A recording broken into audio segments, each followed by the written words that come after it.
Are you guys doing this exercise for your low back discomfort? Maybe you're feeling it in areas like here or here. Well, today we're going to go over how to modify and perfect this exercise so that it's actually truly giving you a beneficial effect.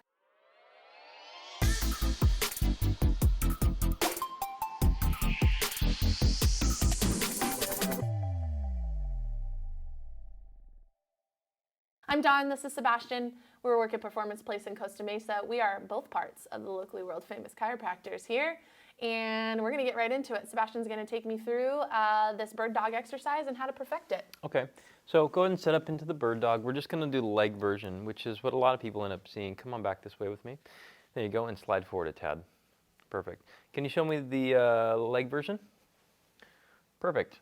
Okay, so I'm going to let her rep this out a little bit, and we're just going to take a rough overview. A lot of times when we're coaching people, we like to see generally what their movements are like before we even coach them more. They might be doing it really well. So there's a couple things that I see Dawn doing that I think I want to correct a little bit.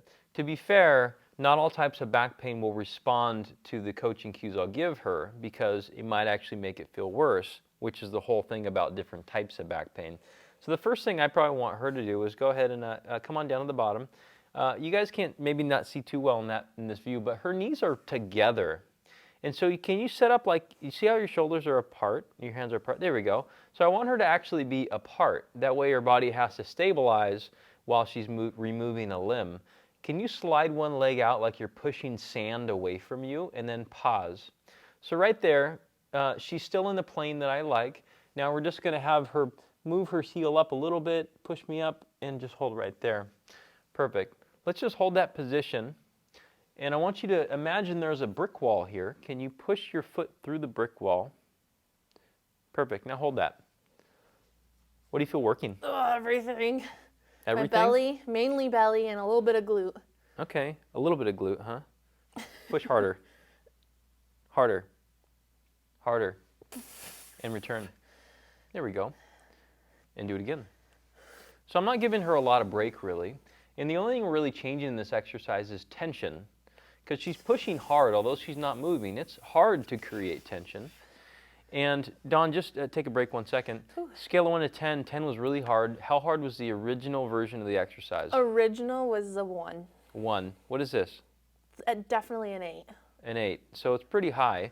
And if we can make it a little bit more effortful if we add an arm portion into it too. Back up a little bit for me.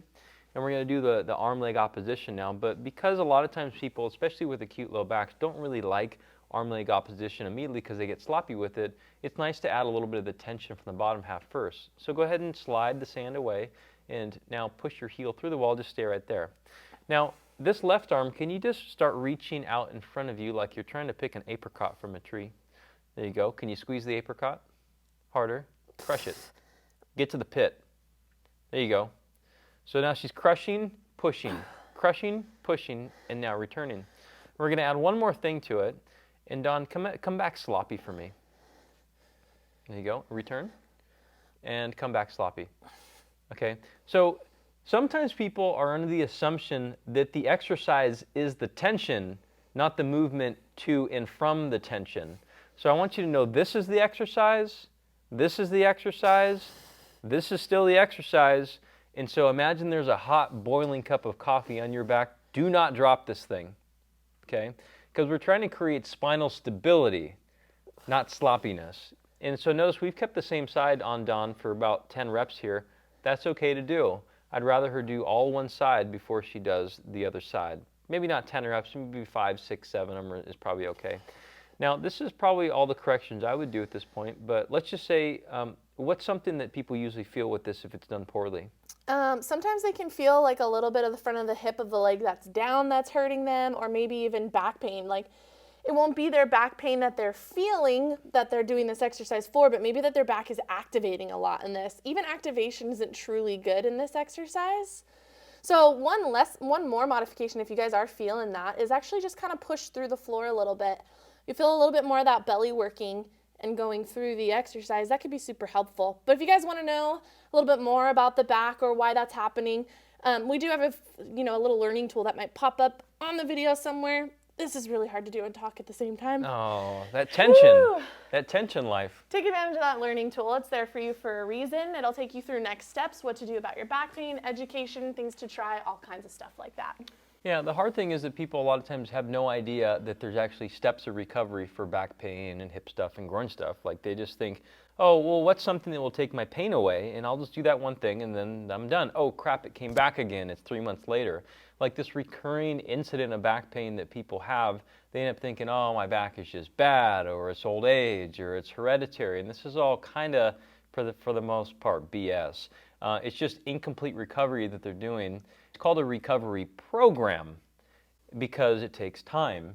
This is just step one. Actually, Birddog is probably closer to step two. It's part of a corrective exercise series. So if you guys are looking for any help of how to create a program like this or to refine the program that you're already doing, such as you're doing the Birddog and it's just not really hard, tension, coaching, and cueing of the exercise is actually really important. You can do it virtually or in person. There's too many patients I've seen that end up coming in and they're saying they're, ciphering through YouTube videos, trying paperwork that their PT gave them, just too much of it, trying it on their own, and it's years and years and years they've been dealing with this. So it does not have to be that long. There's a certain window of time that healing should occur, and virtually or in person we can help you and guide you in the right direction for that. You just reach out, email is probably best, and we'll get you started on whatever path you need to go down. Yep, all of our contacts are below. Follow the channel, and we release these videos pretty often. We do lots of hip, groin, shoulder, and we have quite a few knee stuff too. So we'll see you guys next time.